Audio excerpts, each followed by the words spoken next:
بسم الله الرحمن الرحيم والصلاة والسلام على أفضل المرسلين. أسأل الله عز وجل أن يرفع عنا هذا البلاء وأن تكونوا بخير وعلى خير.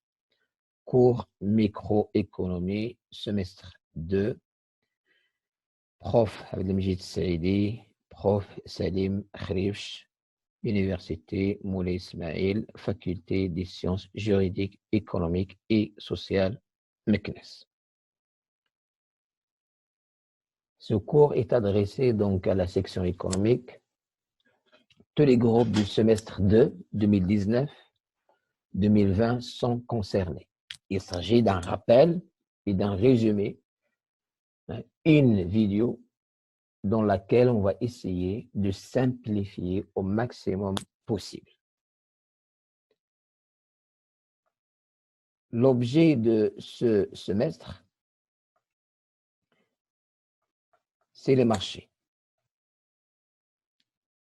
On a étudié ensemble le comportement du consommateur et également celui du producteur, ainsi que leurs équilibres.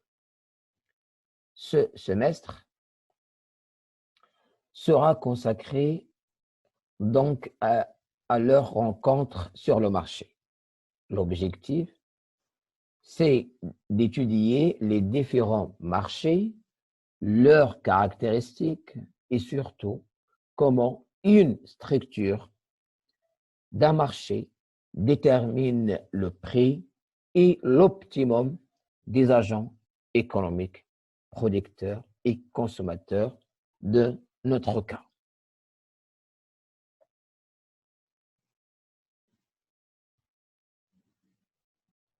Dans ce cadre-là, on distingue deux grands types de marchés, les marchés concurrentiels et les marchés de monopole. Le principe sur lequel on se base pour faire cette classification est celui de la concurrence. En d'autres termes, c'est le degré de concurrence qui nous permet de classer les marchés. Le degré de la concurrence qui nous permet de classer les marchés en se basant bien sûr donc sur la liberté économique, sur la loi de l'offre et de la demande. Le schéma suivant nous permet de voir les différentes structures principales des marchés selon le degré de la concurrence. D'une part, on a l'offre des entreprises et de l'autre part, on a la demande exprimée par les consommateurs. Si on a un seul vendeur face à beaucoup des demandeurs, on parle de monopole, tel que l'Office national du chemin de fer, l'ONCF. Deuxième cas, on a quelques-uns des vendeurs qui assurent l'offre face à plusieurs demandeurs. On parle dans ce cas-là de oligopole, tel que le marché de télécommunications au Maroc. On a 3, Orange, Inouï, Maroc Télécom. Troisième cas, beaucoup de vendeurs face à beaucoup de demandeurs et dans ce cas-là, on est dans la concurrence pure et parfaite. La concurrence pure et parfaite, l'objet de cette vidéo. 3 axes seront développés. D'abord, le modèle de référence marché de concurrence pure et parfaite. Deuxième axe, le modèle opposé, le monopole, simple et discriminant. Et une situation intermédiaire, la concurrence monopolistique. La concurrence monopolistique. Donc, premier chapitre, premier axe, sera consacré au marché de concurrence pure et parfaite. qu'on a vu ensemble, le marché de concurrence pure et parfaite se caractérise par la présence d'un grand nombre de producteurs, entreprises, vendeurs et par un grand nombre de demandeurs, consommateurs. La rencontre entre les deux est assurée par le marché grâce à ce mécanisme basé sur la liberté économique, sur la loi de l'offre et de la demande. Ces mécanismes nous permettent de déterminer un prix d'équilibre sur le marché. La confrontation entre l'offre globale et la demande globale s'effectue sur la base d'un échange libre, non orienté, influencé par les intérêts particuliers des agents économiques, producteurs ou consommateurs. Producteurs ou consommateurs. En d'autres termes, aucun agent, consommateur ou producteur, n'a un pouvoir pour influencer, modifier la structure de marché, notamment le prix.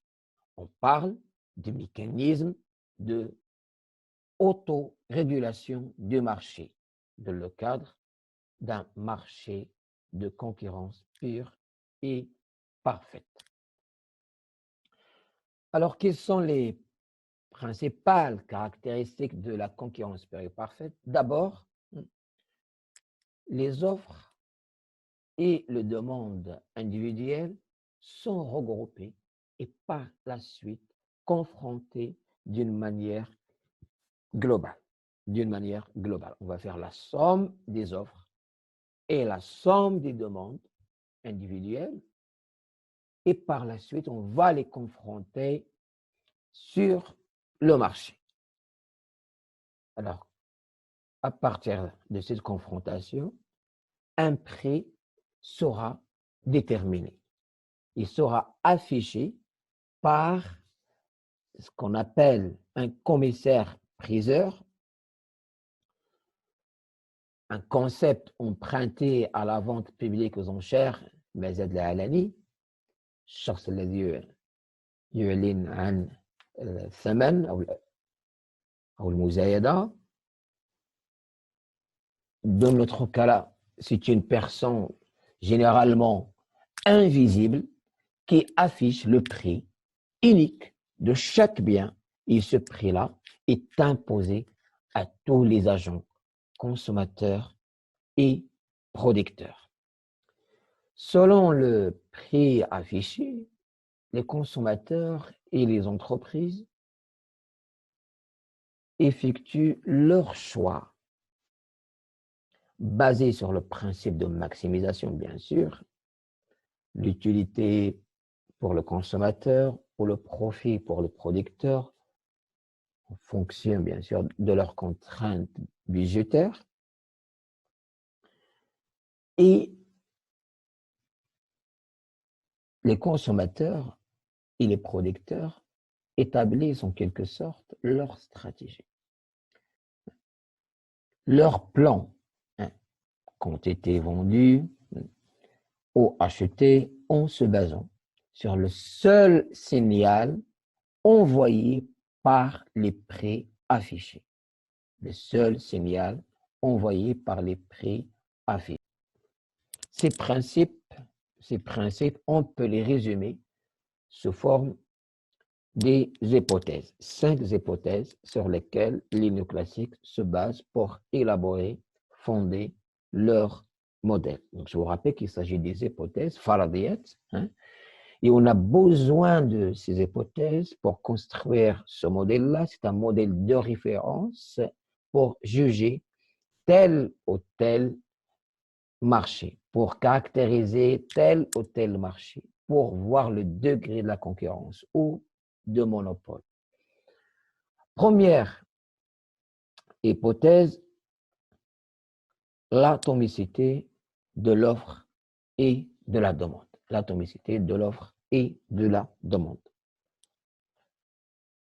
c'est-à-dire l'existence d'une multitude, c'est-à-dire beaucoup de vendeurs et acheteurs de taille comparable, de telle façon qu'aucun d'entre eux ne puisse influencer la détermination de prix de biens par le marché, que ce soit producteur ou consommateur. Alors, on peut déduire que le prix est déterminé par une action collective et ne pas individuelle. C'est l'action collective, c'est-à-dire la somme des offres, la somme des demandes qui détermine le prix de marché grâce à leur confrontation. On peut déduire également que le prix est une donnée exogène qui s'impose à tous, aux producteurs et consommateurs. Exogène, c'est-à-dire externe aux agents économiques, consommateurs ou producteurs. Donnée exogène, c'est-à-dire externe aux agents économiques. Deuxième hypothèse, l'absence de barrières à l'entrée et à la sortie de marché. On l'appelle également fluidité, l'hypothèse de la fluidité. Le marché, selon cette hypothèse, doit être libre d'accès pour tout vendeur ou demandeur. Il faut qu'il y ait aussi une libre sortie de marché. Cela signifie l'absence totale d'obstacles juridiques ou économiques pour entrer ou sortir d'un marché. Cela signifie également que les nouveaux producteurs, nouvelles entreprises, peuvent entrer au marché de leur choix et en sortir, bien sûr, quand ils le veulent. Troisième hypothèse, l'homogénéité du produit. Un principe déjà vu lors du premier semestre qui signifie que tous les articles, les produits sur un marché de concurrence parfaite doivent être identiques et similaires. On peut déduire à partir de cette hypothèse aucune différence de qualité ou de présentation d'un produit sur le marché ne doit le distinguer des produits des autres vendeurs. On peut déduire également que la publicité, dans ce cas-là, n'a aucun rôle à jouer, également le marketing, dans la promotion des produits. Il ne peut pas influencer à aucun cas le comportement des consommateurs. Je vous rappelle qu'il s'agit des hypothèses sur lesquelles donc, les néoclassiques se sont basés pour élaborer leur modèle de marché de concurrence parfaite. Sinon, dans la réalité, la publicité a un rôle à jouer, bien sûr. Quatrième hypothèse, c'est l'information parfaite, dit également la transparence totale des marchés. Cette hypothèse signifie que tous les agents concurrence, consommateurs ou producteurs, détiennent l'information parfaite et d'une manière gratuite sur les prix, sur les marchés, sur les caractéristiques des biens. En d'autres termes, un producteur ne peut vendre son produit à un prix supérieur au prix de marché. En d'autres termes, la transparence totale du marché exclut qu'un agent, dans notre cas producteur, puisse tricher. On parle en quelque sorte de prix juste et équilibré. Cinquième et dernière hypothèse sur laquelle se base également le marché de concurrence parfaite concerne la mobilité parfaite des facteurs de production. La mobilité parfaite des facteurs de production. Comme vous le savez bien, les facteurs de production sont composés de facteur travail et facteur capital. Alors, selon cette hypothèse, ils doivent se déplacer de manière libre et à tout moment du marché d'un bien à celui d'un autre bien. Cette mobilité peut être aussi bien géographique, changer une zone à une autre, une ville à une autre, un pays à un autre, que professionnelle, passer d'un secteur à un autre, d'une activité à une autre. Donc, voilà les 5 hypothèses sur lesquelles se basent les néoclassiques pour fonder leur modèle de référence de la concurrence pure et parfaite et qui expriment en quelque sorte le principe, le slogan des Socrate déjà vu, laissez faire, laissez passer. Alors, les 3 premières hypothèses, à savoir l'atomicité, fluidité, homogénéité, concernent la dimension pure, tandis que l'hypothèse information parfaite, mobilité des facteurs, exprime la dimension parfaite. La dimension parfaite.